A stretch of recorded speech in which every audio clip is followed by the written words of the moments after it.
para qualquer culto africano, né, existe uma dança, né? A cultura iorubá ela tem muito disso, principalmente a iorubá, que é a que eu conheço, e conheço mais a fundo. Tem sempre dança, tem sempre canto, ou seja, e a dança é uma arte. Então, a arte está sempre interligada à cultura daquele povo, né? E à religião. Tem muita coisa para a gente aprender com cultura negra. Tem muita coisa para a gente aprender. Então, se você parar para pensar, a nossa cultura é muito da escrita, né? Ele é muito da escrita, é no que está no papel. O Iorubá, ele é o contrário, ele é oral. É totalmente oral. O conhecimento é passado oralmente.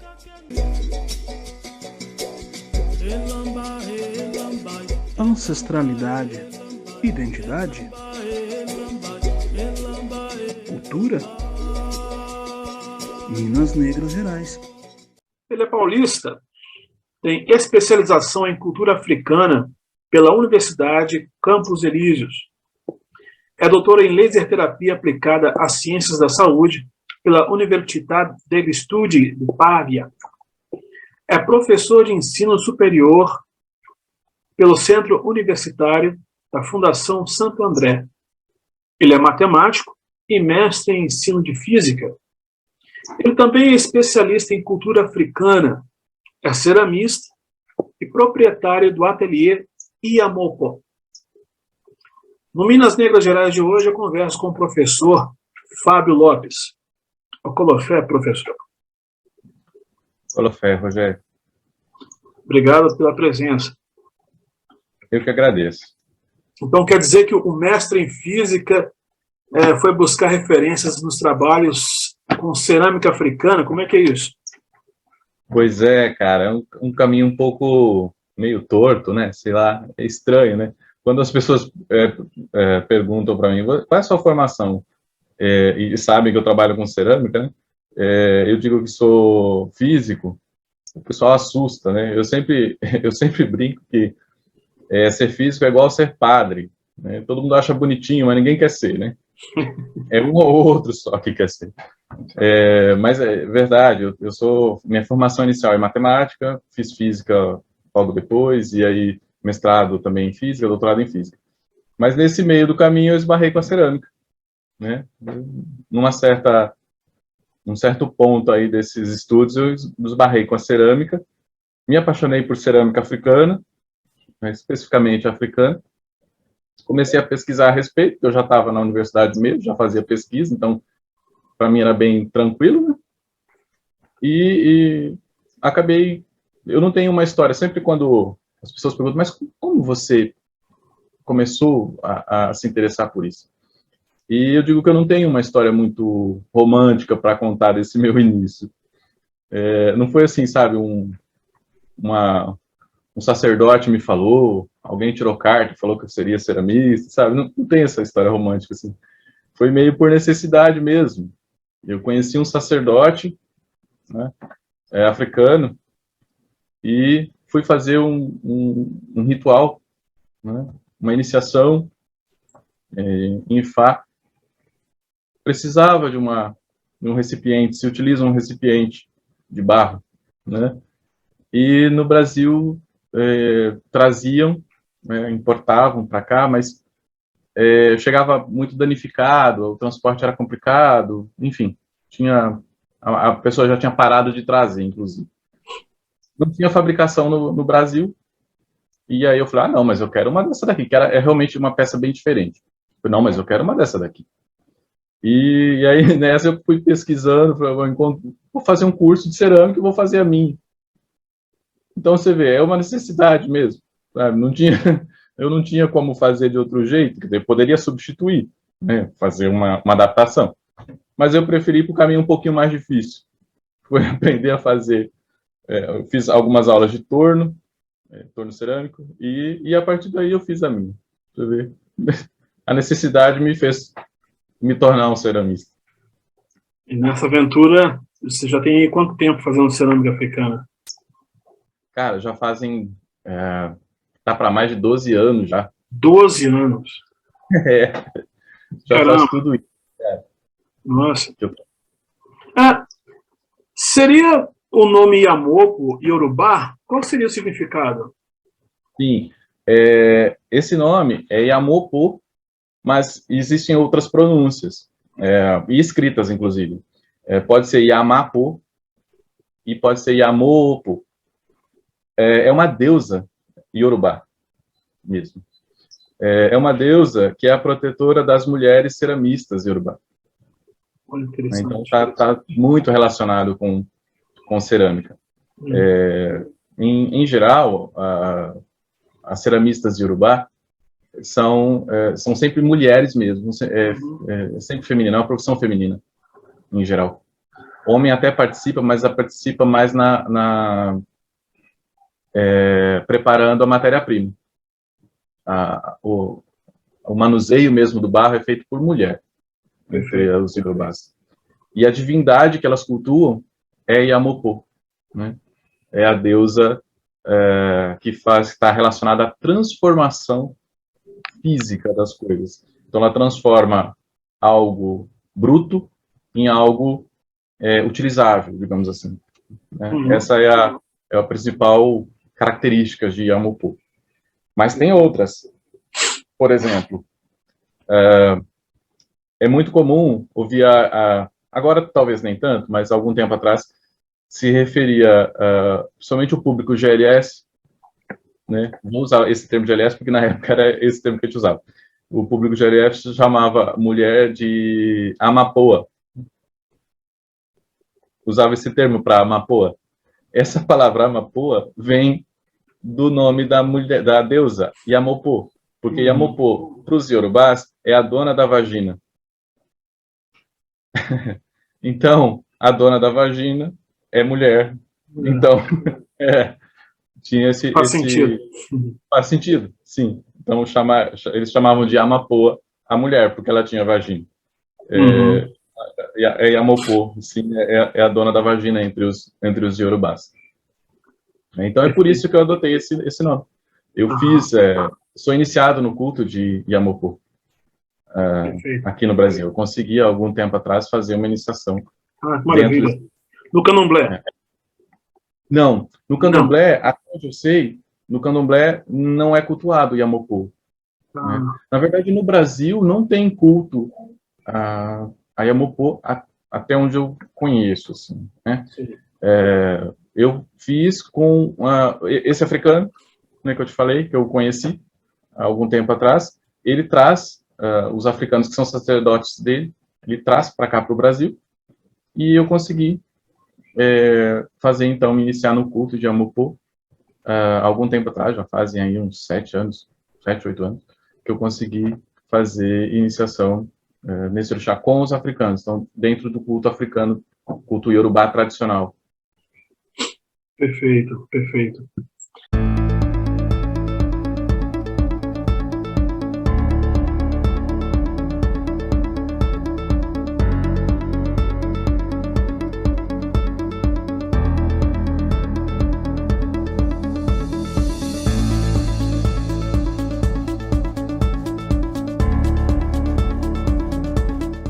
Você tem especialização em cultura africana, né? Isso posto, qual é o paralelo que você faria entre, por exemplo, culturas africanas e afro-brasileiras em meio a políticas e lutas antirracistas no Brasil atual? É um tema polêmico, né? Sim. Sempre é, né? Luta antirracista é sempre polêmico. Tem uma coisa que tem que ser entendido quando a gente fala de arte africana, Rogério, que é o seguinte: a arte, para o povo africano, não tem como a gente desvincular da cultura e da religião. Não dá para desvincular. Por quê?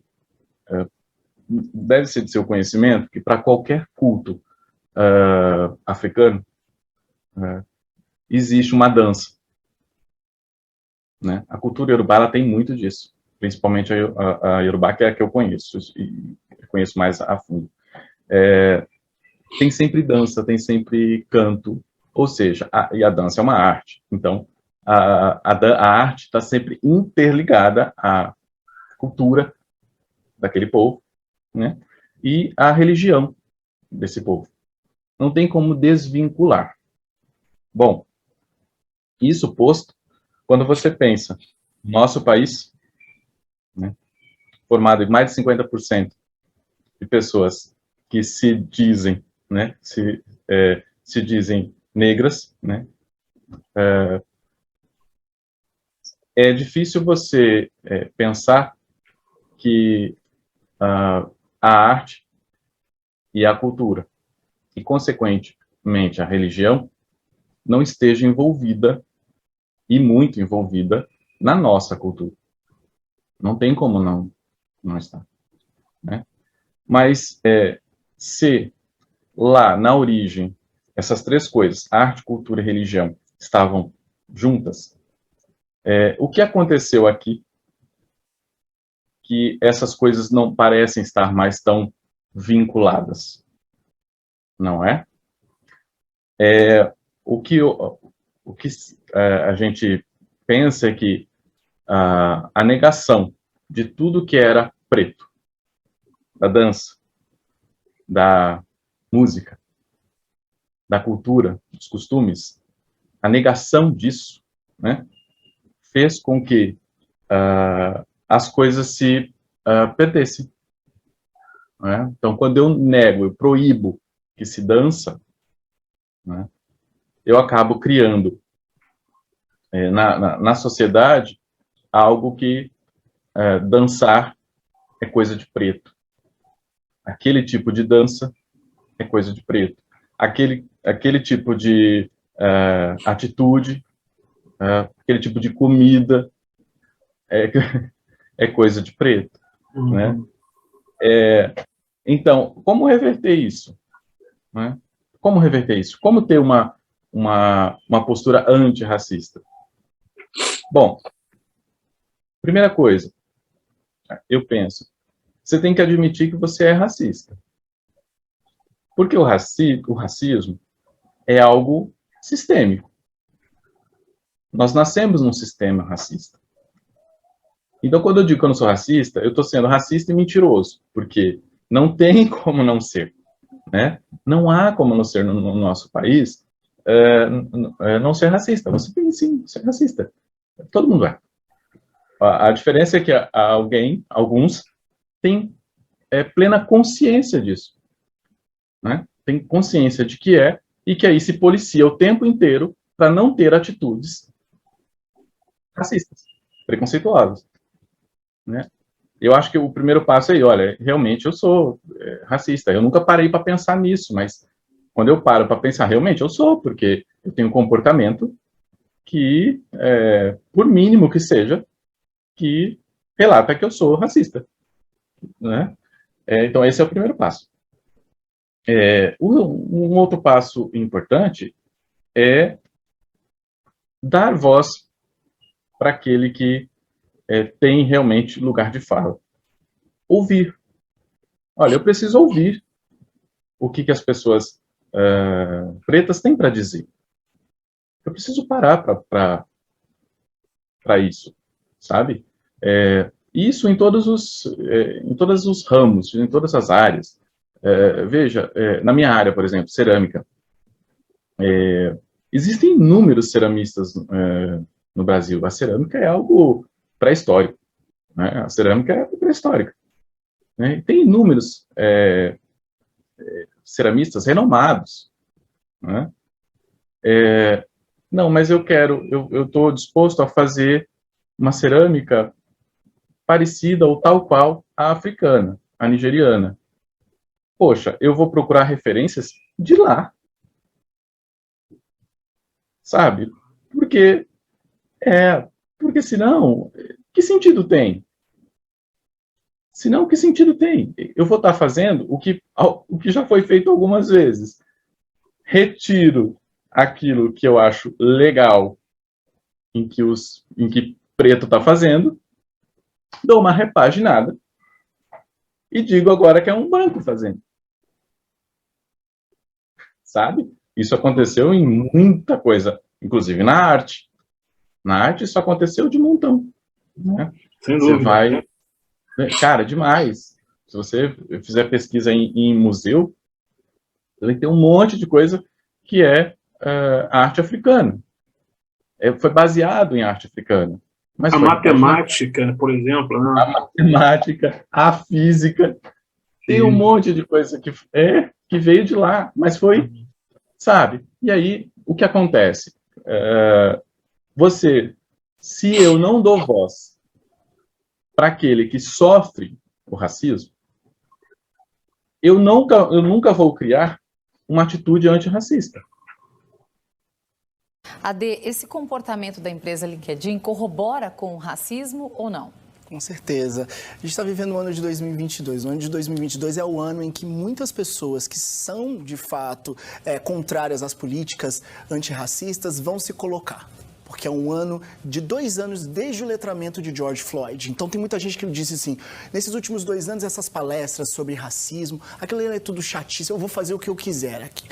Sem entender que essas políticas são um tipo de fomentação de oportunidade para pessoas que jamais tiveram a oportunidade de estar em lugares como esses, né, dentro dessas empresas.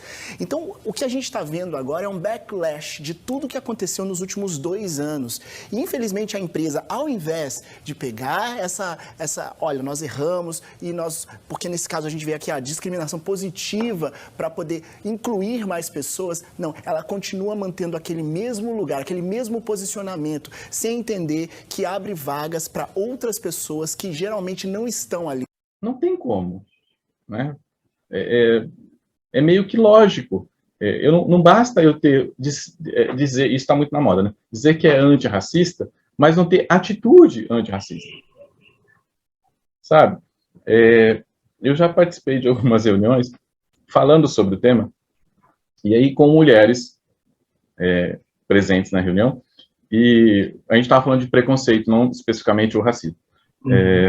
E a gente percebeu, e aí teve uma hora que alguém falou que, olha, a gente está falando disso, e as mulheres que estão participando aqui já foram interrompidas algumas vezes. Quer dizer, eu sou contra, por exemplo, né, o preconceito contra a mulher, e aí, eu numa reunião, eu interrompo uma mulher falar? Que sentido tem isso? Né?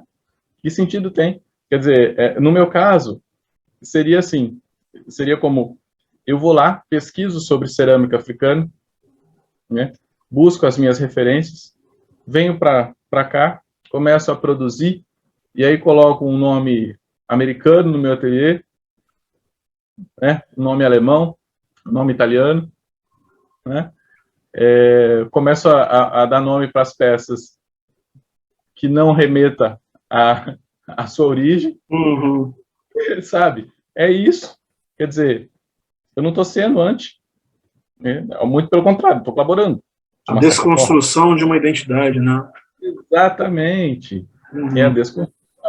Então, agora, reverter o processo, que é o mais importante. Como reverter isso, né? Eu acho que não há outro caminho se a gente não der voz, sabe? E quando eu digo dar voz, não é dar voz só de falar, não, é dar espaço para essas pessoas expressarem suas artes, os seus fazeres, né? Tem muita coisa para a gente aprender com cultura negra. Tem muita coisa para a gente aprender. Né? Eu tenho plena consciência disso. Hoje, eu sou de religião africana, como disse, eu sou iorubá, mas a filosofia é a parte que me encanta. Certo. Né? A filosofia iorubá me encanta muito. Justamente porque a gente consegue aplicá-la. Né? A gente consegue viver essa filosofia no dia a dia. Sim.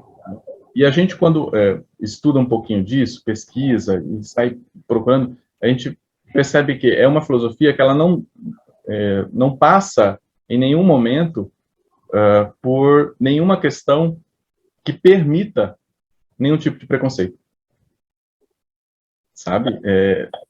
E aí, quando a gente faz esse comparativo, né, olha a filosofia dessa religião e olha a filosofia, por exemplo, do cristianismo, como elas abrem portas, dão brechas para, ou já está meio que embutido nela que há uma diferença entre raças, entre gêneros, enfim, sabe? Então, assim, como mudar?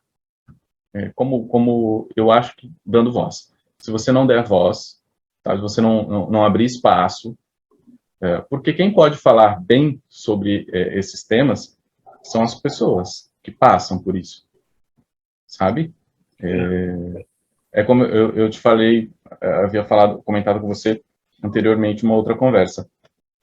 Eu não me sinto muito bem, não me sinto confortável de falar sobre escravidão, por exemplo, sabe? Porque eu sei que tem pessoas que estudaram muito sobre isso e têm todo aval para falar. Assim como eu não tenho, eu me sinto confortável para falar sobre comida africana, sabe? Né? Tem pessoas que são especialistas nisso, né? Uhum. Então, eu acho que a gente tem que dar voz, ao invés de eu... não que eu não possa aprender, mas eu preciso dar voz para essas pessoas e parar de achar que eu posso simplesmente retirar dela o que ela sabe, que é importante, o que ela sabe, que é legal, o que ela sabe, e desconstruir e construir e construir de um outro jeito, um jeito que me agrada de repente. Perfeito, perfeito. É um ponto de vista interessante. Você já chegou a firmar residência em algum país africano, como Nigéria, por exemplo, não? Eu visitei a Nigéria. Tá. Eu fiquei 20 e poucos dias na Nigéria. Acho que foi a melhor experiência que eu tive. Em Lagos? Não, eu fiquei em Abeokuta.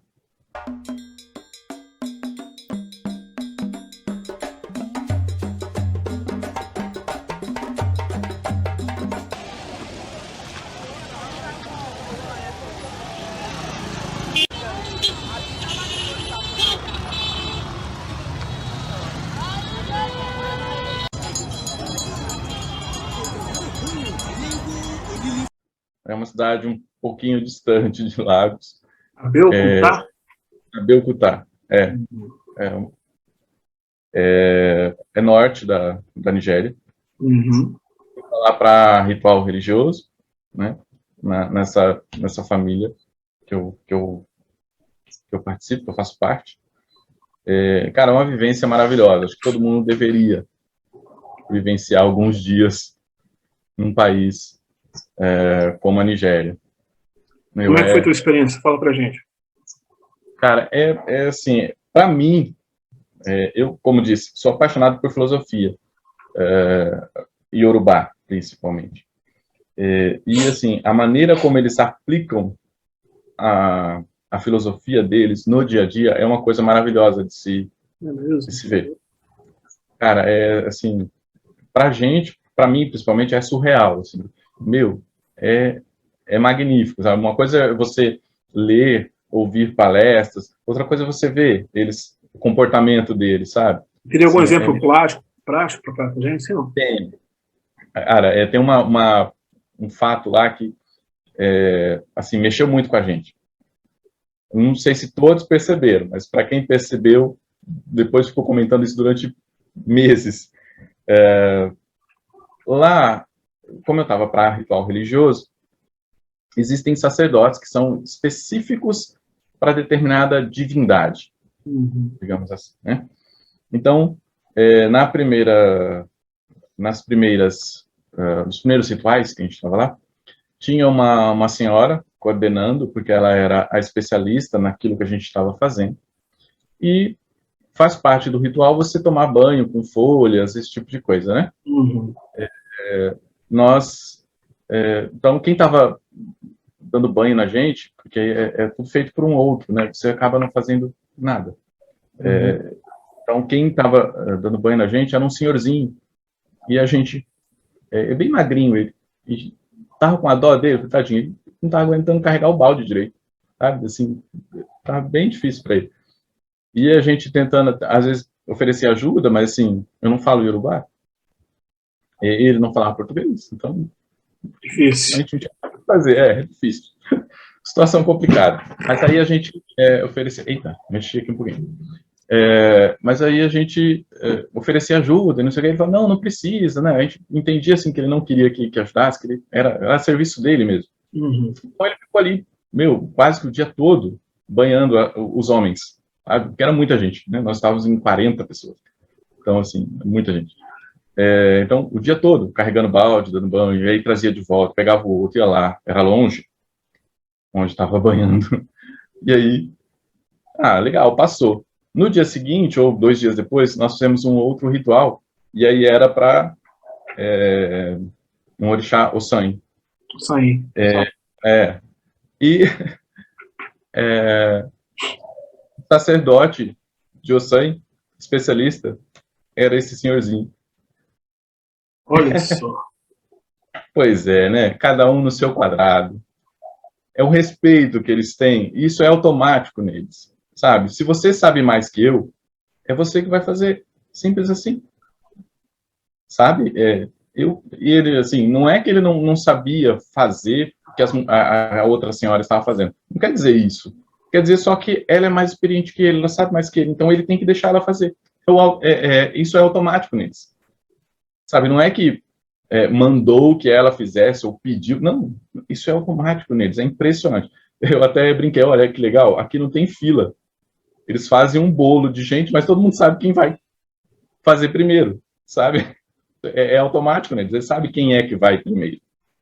Essa hierarquia, digamos assim, é automática neles. Né? E isso, se você traz isso para o Brasil, para a nossa sociedade, aqui não é assim mesmo, né?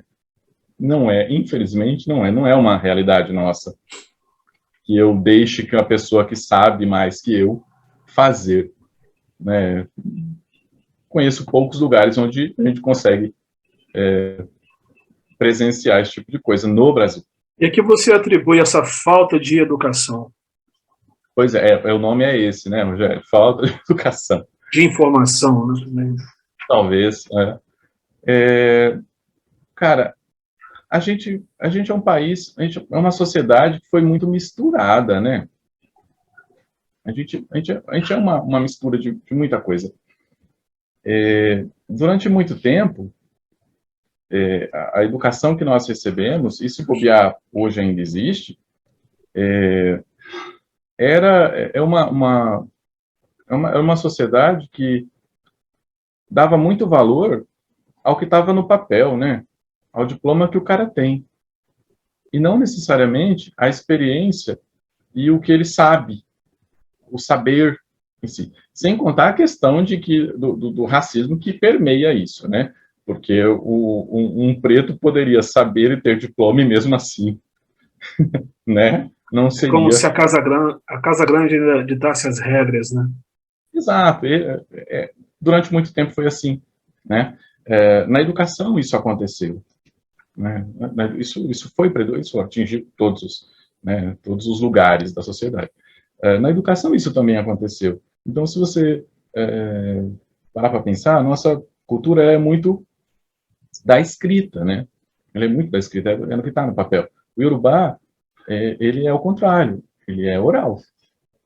É totalmente oral. O conhecimento é passado oralmente. Então, não tem como o cara te mostrar um papel, ou não existe essa situação em que ele tem que mostrar um papel para dizer que sabe. Porque o papel para o Yorubá não vale nada. Não tem valor algum, sabe? Então, esse conhecimento, esse saber, está muito relacionado à idade, né? Eles têm muito esse respeito pela pessoa mais velha. Isso é muito forte. E isso, os crioulos, por exemplo, eles têm muito esse respeito pela pessoa mais velha.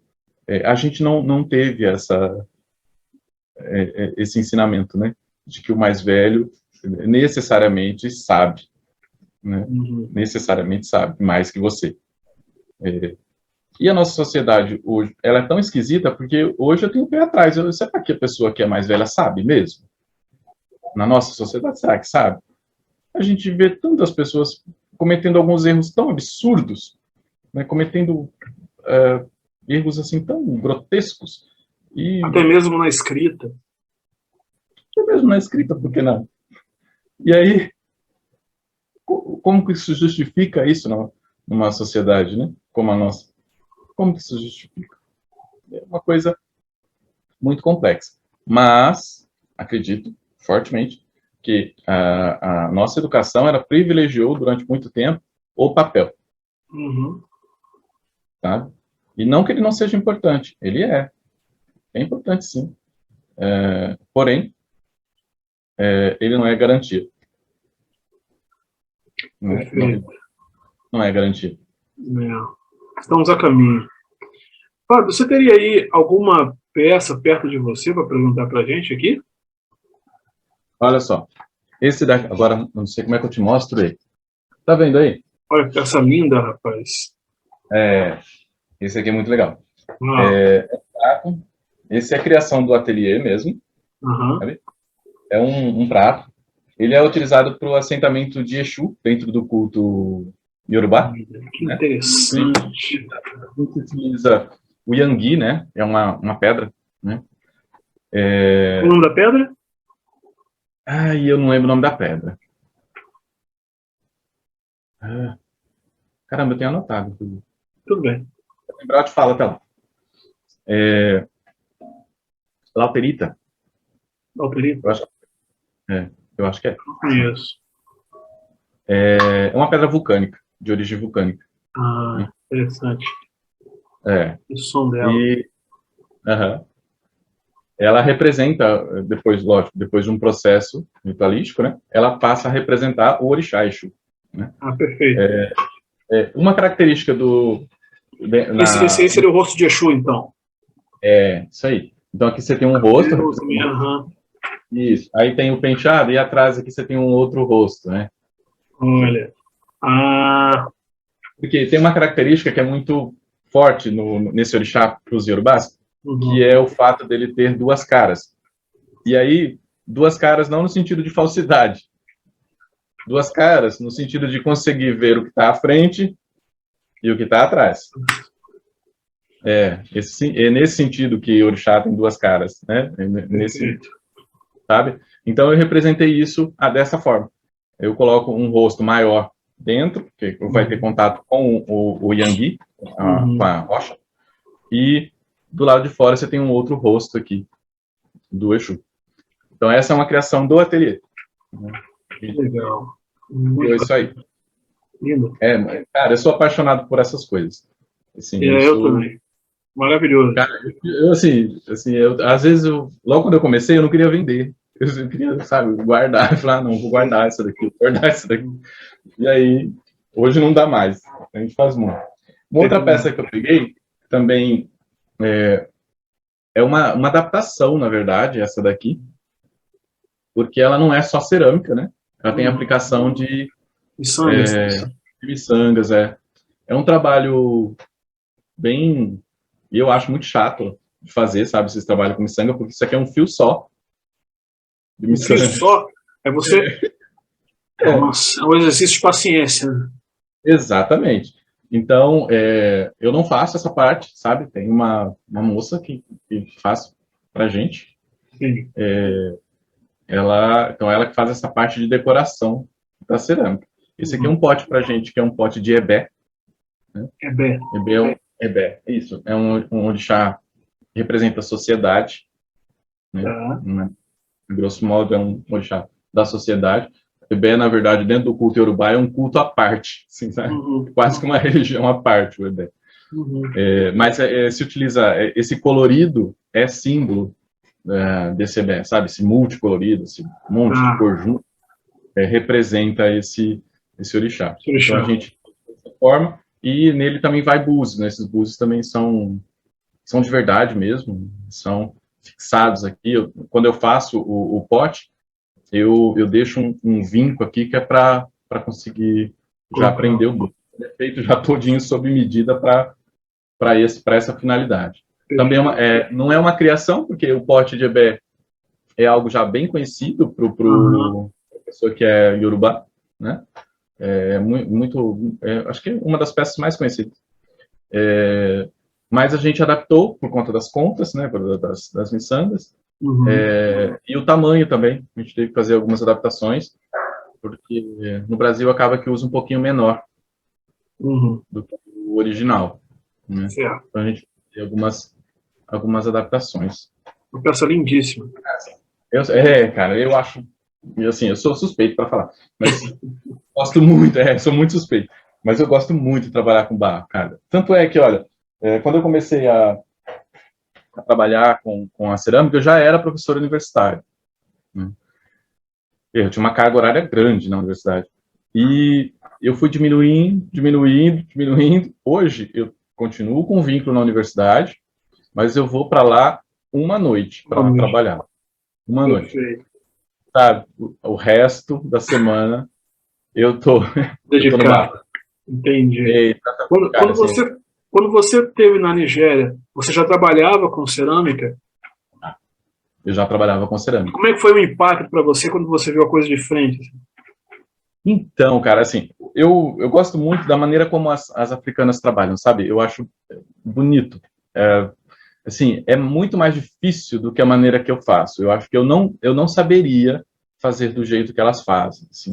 Não saberia mesmo. Eu acho que eu seria incapaz de fazer daquela forma. É uma maneira mais rústica? É mais rústico, sim.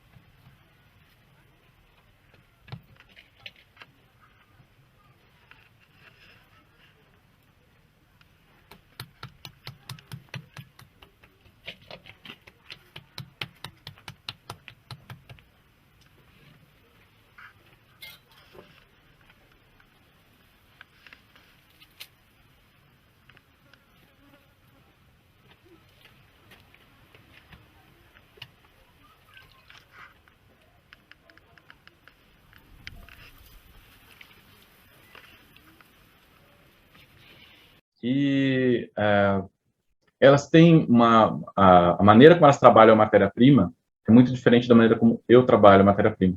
Na verdade, eu acho que há uma diferença grande da matéria-prima, propriamente dita, sabe? Desde a extração deles lá para a nossa extração de matéria-prima aqui, são processos bem diferentes. Então, assim, é uma dedicação que elas têm, assim, quase que, sei lá, 12 horas, 14 horas por dia para poder conseguir fazer a cerâmica que elas fazem. E, assim, de um detalhe, assim, absurdo a destreza que elas têm para colocar detalhes nas peças, né? É impressionante. E sem usar ferramentas, né? Elas não têm ferramentas, elas têm lá pedaço de cabaça, pedaço de couro, sabugo de milho para texturizar a peça, esse tipo de coisa. É o que elas têm, pedaço de osso para riscar, e assim vai, sabe? E isso é uma coisa que algumas coisas eu consigo fazer, né? Algumas peças eu também eu tenho esse cuidado, sabe, de tentar reproduzir o mais fiel possível aquele tipo de trabalho. Então eu também uso alguns materiais que elas usam lá, mas assim, o delas assim, é infinitamente melhor que o meu. Digo isso sem nenhum problema de ego. Perfeito. Você chegou a promover curso? Você promove curso de cerâmica africana, não? Cara, é um sonho. É um sonho. Mas eu não tenho por conta do espaço, né? Tem duas coisas que eu não consegui, que o ateliê não conseguiu ainda. Ter essa possibilidade de dar curso, ou pelo menos de fazer o cara vivenciar isso, sabe? Eu gostaria muito de poder falar para uma pessoa, olha, você quer fazer a sua panela? Sabe? Vem aqui, eu tenho todo o material, eu tenho o espaço, eu te ensino, você faz a sua panela. Sabe? Seria, assim, esse seria o top para o ateliê, sabe? Seria o top. E uma outra coisa que é ter pessoas trabalhando comigo.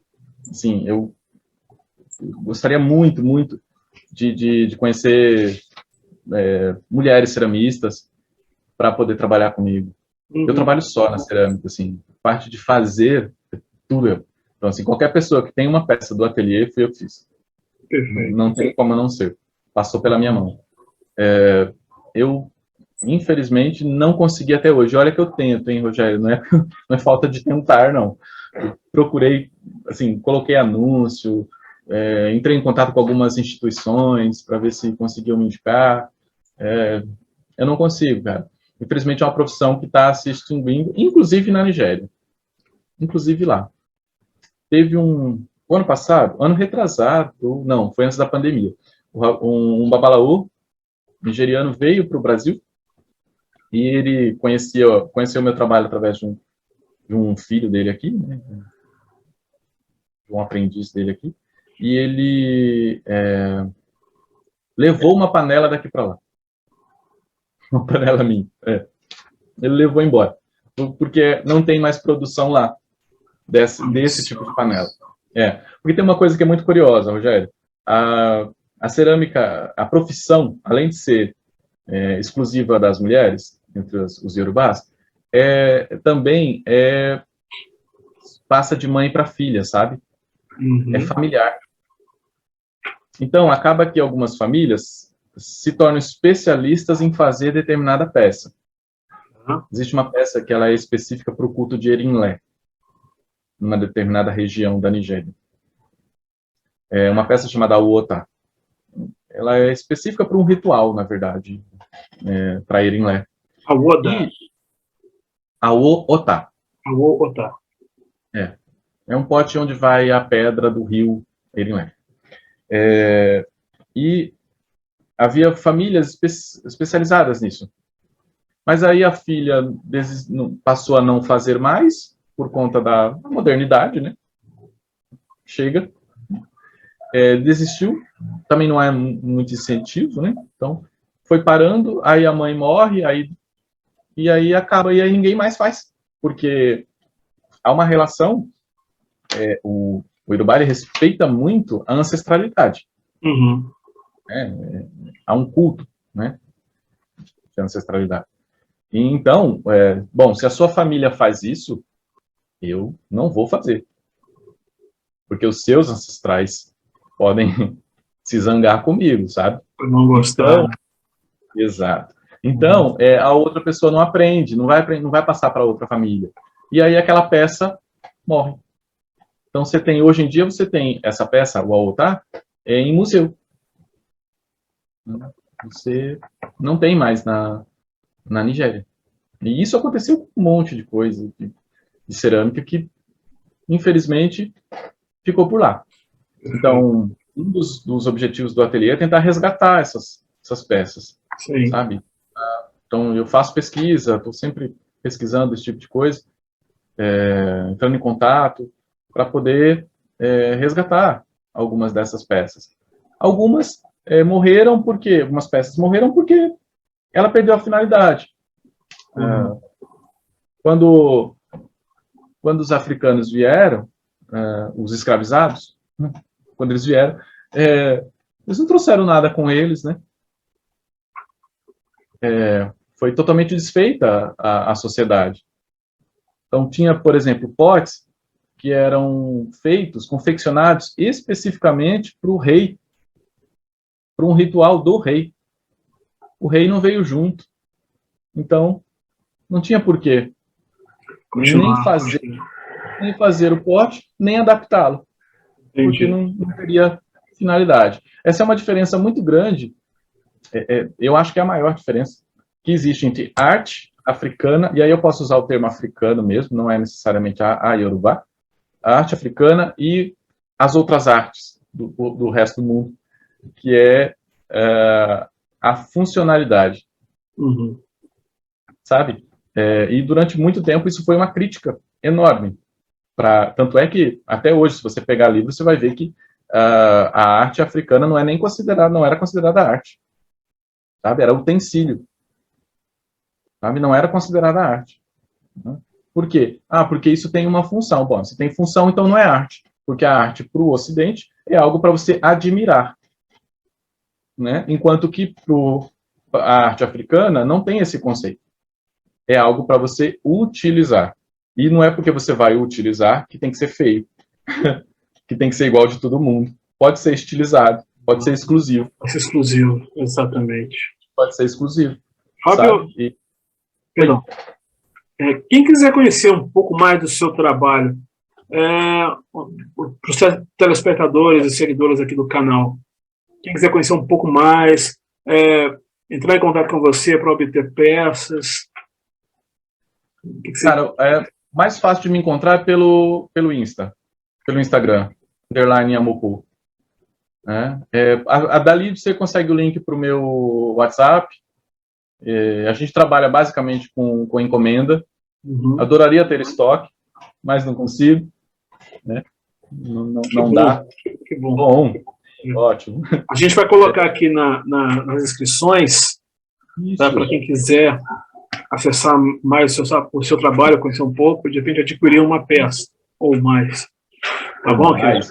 Ou se também, algumas pessoas, eu sei que em algum lugar no Brasil tem gente que trabalha com cerâmica, gosta de trabalhar com cerâmica. São poucos, mas tem gente que gosta de trabalhar com cerâmica. Se quiser entrar em contato, o ateliê ele fica no interior de São Paulo hoje. Hoje ele está no interior. Onde você mora, exatamente? Isso, em Itapira. Próximo de Campinas. Tá. Então, se alguém tem interesse, quiser aprender um pouquinho, sei lá, fazer uma vivência, ver como é que é, a gente pode pensar nessas possibilidades. Ou quiser vir trabalhar mesmo, seria um sonho, né? Arrumar alguém para trabalhar comigo, não é? Gosto de africana. Seria um sonho. Eu preciso de mais braços. Vai surgir. Mais braços vão surgir, com certeza. Eu espero. Fábio, então a gente está encerrando nossa entrevista. O Minas Negras Gerais te agradece de coração por você ter se disponibilizado a falar um pouco do seu trabalho. Parabéns. Eu fiquei realmente impressionado com suas peças. Espero em algum ponto na linha do tempo poder adquirir uma das suas peças aí, ou mais. E antes da gente finalizar, eu gostaria que você deixasse uma mensagem aos pretos brasileiros e pessoas negras ou não, que se firmam nessa luta antirracista do dia a dia. Diga lá. Uhum. Tá, Rogério, já agradecer, é um prazer enorme, adoro falar disso, adoro falar do meu trabalho, gosto muito, gosto de estar falando dessas causas, é necessário, e é justamente aí que fica a minha fala. Preta, tem que falar. Tem que exigir o lugar de fala. E, quem não é, tem que ouvir. Nós temos a obrigação, eu digo isso sempre quando eu falo esse tipo de coisa, nós temos uma dívida impagável com o povo preto. Por mais que eu faça, Rogério, eu nunca vou conseguir pagar, né, o que o povo preto construiu aqui, sabe? E a que custo, né? Construiu e a que custo. Então, é uma dívida impagável. Então, para quem não é preto, por favor, pare para pensar nisso. Pare para pensar nisso. A gente tem uma dívida a pagar. Não vamos conseguir pagar, porque ela é impagável. Não é possível restituir tudo que nós tiramos. Não dá, né? Mas a gente tem que fazer o possível para que o futuro, as próximas gerações, vivam um pouco melhor. Os brancos com menos culpa, né? E os pretos com uma vida melhor, em todos os sentidos, sabe? Então, assim, preto tem que falar, tem que exigir o lugar. Tem que exigir o lugar. E branco tem que ouvir. Temos que ouvir, a gente tem muito para aprender. É isso, Rogério. Muito obrigado pelo teu tempo. Nós é que agradecemos. Eu conversei hoje com o ceramista, proprietário do ateliê Iamopó e físico e matemático, Fábio Lopes. Fábio Lopes é prova de um Brasil preto e antirracista que dá muito certo. Força para nós. Força, querido. Obrigado. Valorize a cultura afro, a identidade negra, a ancestralidade e a pluralidade do povo negro. Apoie o Minas Negras Gerais. Pix minasnegrasgerais@gmail.com. Bora nos aquilombar! Inscreva-se no canal, dê o seu like e compartilhe com seus amigos.